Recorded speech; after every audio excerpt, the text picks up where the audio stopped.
Let's go back a little bit. Okay. It's 2020. Let's talk about 2019. A lot of people may not know, but you were a very busy artist last year. Yes, sir. You opened up for Raekwon and Ghostface. Yes, sir. Shouts out to the Woo, man.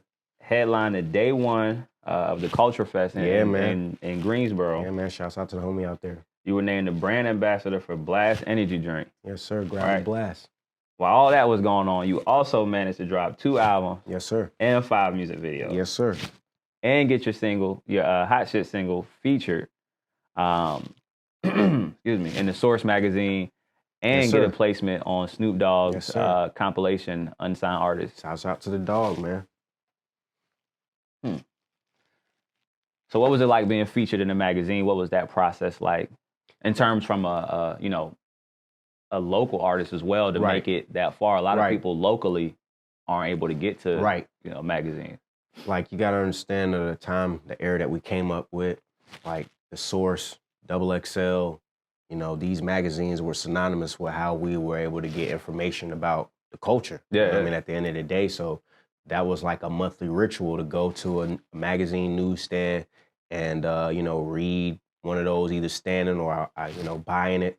So to go from that and to actually be in, be featured on, like, these are things that you just can't write those, and it just goes into the hard work and dedication. Because at the end of the day, I'm like one of the hardest working artists.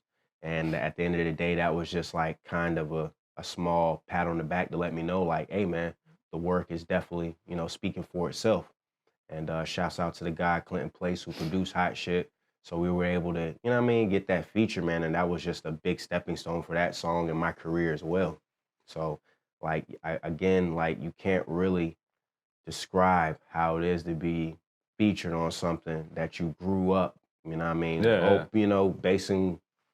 my content off. Like, at the end of the day, 5 mics is still like a standard of how I used to rate something. Like, it was probably like 3.5. Yeah, it was like 4 mics. Nah, this was a classic, man. That's 5 right there. So just this, going off the strength of that, reading those pages, I'm talking about stacks and stacks and stacks of the Source magazines, to the point, man, I used to like snatch them, because I had to have them every month just to make sure I was in the proper standings. Like, January, February, March, April, they all got to be in alignment. So I always had to have the issue.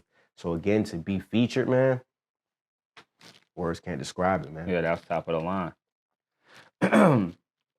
So let's jump back to the your latest project. How did you come up with the title? Okay. For that particular.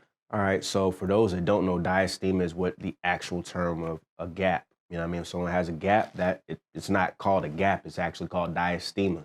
So my debut album, which I dropped in 2016, was called Return of the Gap. Now, this was my first album of actually completely original content, of where there's no theme, because back in the day, I released a lot of theme projects, especially around wrestling. Of course, the Trapped in the 90s series, but this was the first like original body of work. So Return of the Gap was something that I always knew, like, I had to feed off of that, build off of that going, for my next projects. So with diastema, I was like, I want to name it that, because continuing off of the gap theme, but diastema, all right, a gap. It's a gap between me and other artists. So I'm I like that. Separating myself, just like with a gap, the teeth are separating. So it's just me putting out a project where I'm fully separating myself from other artists, which I felt that I did on the project. So that's where the name diastema came from.